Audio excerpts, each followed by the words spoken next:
ಹೆಸರು ಶ್ರೀನಿವಾಸ್ ಅಂತ. ನಾನು ನಗರ ಕಾಂಗ್ರೆಸ್ ವಕ್ತಾರನಾಗಿ ಕೆಲಸ ಮಾಡ್ತಾಯಿದ್ದೀನಿ. ಹಾಗೆ ನನ್ನ ಜೊತೆ ಕೂತಿರುವ ನನ್ನ ಸ್ನೇಹಿತ ಹಾಗೂ ನಮ್ಮ ಕಾಂಗ್ರೆಸ್ ಮುಖಂಡರಾದ ಕುಮಾರ್ ಅವರು ಇದ್ದಾರೆ.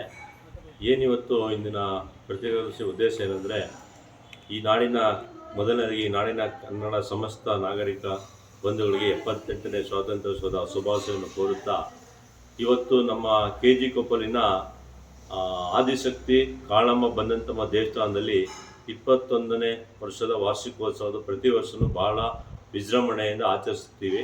ಅದರಂತೆ ಇದು ಈ ವರ್ಷವೂ ಸಹ ಅಲ್ಲಿ ದೇವಸ್ಥಾನದ ಕುವೆಂಪು ನಗರದಲ್ಲಿರುವ ಅಪೋಲೋ ಹಾಸ್ಪಿಟಲ್ ಹತ್ರ ನಮ್ಮ ಆದಿ ಬಂದಂತಮ್ಮ ದೇವಸ್ಥಾನದಲ್ಲಿ ವಾರ್ಷಿಕೋತ್ಸವ ಮತ್ತು ಅನ್ನ ಸಂತರ್ಪಣೆ ಕಾರ್ಯಕ್ರಮವನ್ನು ಇವತ್ತು ಧಾರ್ಮಿಕ ಕಾರ್ಯಕ್ರಮವಿತ್ತು.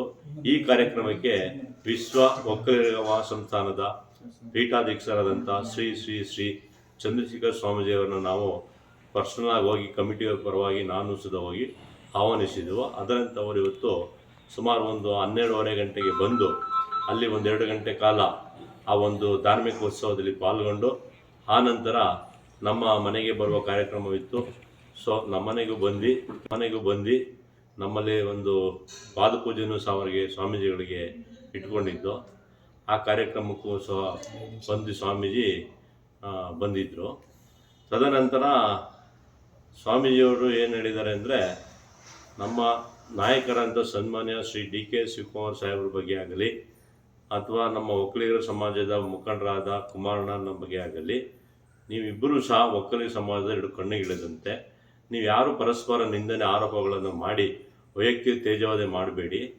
ಒಕ್ಕಲಿಗ ಸಮಾಜ ಜೊತೆಗೆ ಇತರ ಸಮುದಾಯವನ್ನು ತಗೊಂಡು ನೀವು ಕರ್ನಾಟಕ ಅಭಿವೃದ್ಧಿಗೆ, ಜನಗಳ ಕಷ್ಟ ಸುಖಗಳಿಗೆ ನೀವು ಹಿಂದುಳಿದವರಿರ್ಬೋದು, ದಲಿತ ಇರ್ಬೋದು, ಮುಸಲ್ಮಾನ್ ಇರ್ಬೋದು, ಇತರ ಸಣ್ಣ ಜಾತಿಗಳ ಎಲ್ಲ ಜಾತಿಗಳನ್ನು ತಗೊಂಡು ನೀವು ಅವರ ಕಷ್ಟ ಸುಖಗಳಿಗೆ ನೀವು ಭಾಗಿಯಾಗಿ ಒಂದು ಕರ್ನಾಟಕ ಕಲ್ಯಾಣ ರೀತಿಯಲ್ಲಿ ಒಳ್ಳೆ ಕೆಲಸ ಮಾಡಿ ಅಂತ ಒಂದು ಸಂದೇಶವನ್ನು ಸಹ ಮಾಧ್ಯಮ ಮುಖಾಂತರ ಅವರು ಹಂಚ್ಕೊಂಡಿದ್ದಾರೆ.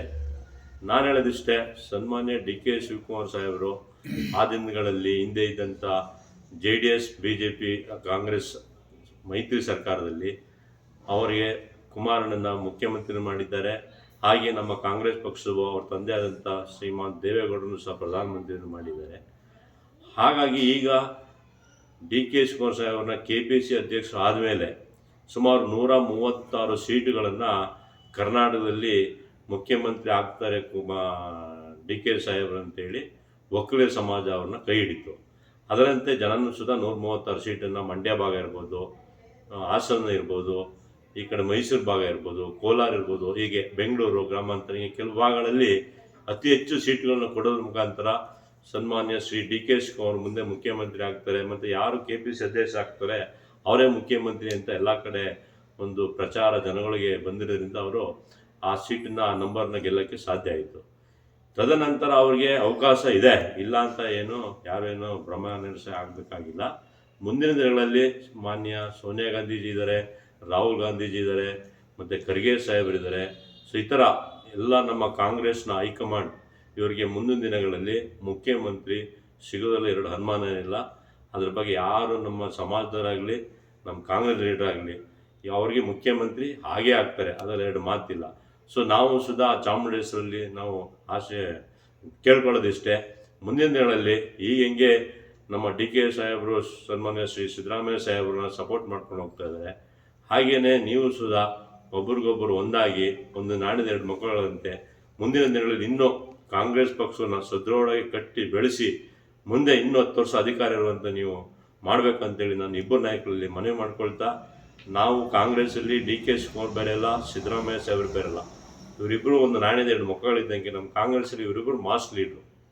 ಸೊ ಹಾಗಾಗಿ ಪಕ್ಷ ಕಟ್ಟೋದ್ರಲ್ಲಿ, ಸಂಘಟನೆ ಮಾಡೋದ್ರಲ್ಲಿ ಚತುರ ರಾಜಕಾರಣಿ DK ಶಿವಕುಮಾರ್ ಹೇಗೆ ಮುಂಚೂಣಿಯಲ್ಲಿ ಇರ್ತಾರೋ ಅದೇ ರೀತಿ ಒಳ್ಳೆ ಆಡಳಿತ ಕೊಡೋದ್ರಲ್ಲಿ ಈಗ 59,000 ಕೋಟಿ ಪಂಚ ಗ್ಯಾರಂಟಿಗಳು ಕೊಡ್ತಾ ಇದ್ದಾರೆ. ಫ್ರೀ ಬಸ್ ಇರ್ಬೋದು, ಫ್ರೀ ಕರೆಂಟ್ ಇರ್ಬೋದು, ಈ ಥರ ಕಾರ್ಯಕ್ರಮಗಳನ್ನು, ಗೃಹಲಕ್ಷ್ಮಿ, ಈ ಥರ 2,000 ಕೊಡೋವಂಥದ್ದು, ಫ್ರೀ ಅಕ್ಕಿ ಕೊಡೋಂಥ ಕಾರ್ಯಕ್ರಮ, ಇದೆಲ್ಲನೂ ಸರ್ಕಾರ ಪ್ರತಿ ವರ್ಷ 59,000 ಕೋಟಿಯನ್ನು ಕೊಡ್ತಾ ಇದ್ದಾರೆ ಸಿದ್ದರಾಮಯ್ಯ ಸಾಹೇಬರು.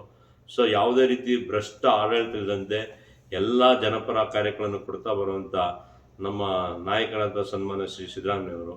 ಸೊ ಅವ್ರಿಗೂ ನಾವು ಮುಂದಿನ ದಿನಗಳಲ್ಲಿ ಈ ಕರ್ನಾಟಕ ಜನ ಅವ್ರ ಜೊತೆ ನಿಂತ್ಕೊಂಡು ಅವ್ರ ಆಡಳಿತವನ್ನು ಮೆಚ್ಚಿ ಏನು ದೇವರಾಜ ನಾವು ಹಿಂದುಳಿದ ನಾಯಕ ಅಂತ ಹೇಳ್ತಾ ಇದ್ದೋ ಅದೇ ರೀತಿ ನಮ್ಮ ಕಾಂಗ್ರೆಸ್ ಈಗ ಸಿದ್ದರಾಮಯ್ಯ ಸಾಹೇಬ್ರನ್ನ 2ನೇ ದೇವರಾಜ ಅಂತ ನಾವೆಲ್ಲ ಅವ್ರನ್ನ ಹೇಳ್ಕೊಳ್ಳೋಕ್ಕೆ ನಮ್ಗೆ ಹೆಮ್ಮೆ ಪಡ್ತೀವಿ ಅಂತೇಳಿ ಈ ಮುಖಾಂತರ ನಾನು ಹೇಳೋಕ್ಕೆ ಇಷ್ಟಪಡ್ತೀನಿ.